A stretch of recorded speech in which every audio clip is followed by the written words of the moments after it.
Anyways, here's everything you need to know about smooth keyframes inside of Premiere Pro as quickly as possible. Let's begin. So first thing you gotta do is open up Premiere. You've got mail. After that, of course, you gotta create a new project and import whatever the fuck you want to keyframe into your project. Before getting into any keyframe stuff, I recommend you putting on the transform tool and getting that shutter angle to 360, because that way you'll get this sexy ass motion blur, which looks great. Now obviously, as an example, I'll have to do a shitty sliding animation, so I'm just gonna drag this image up.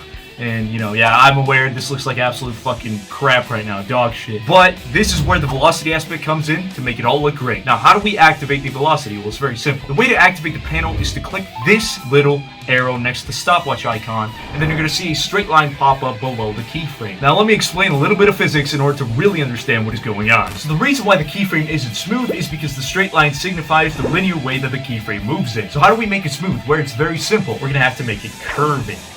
Just like your mom.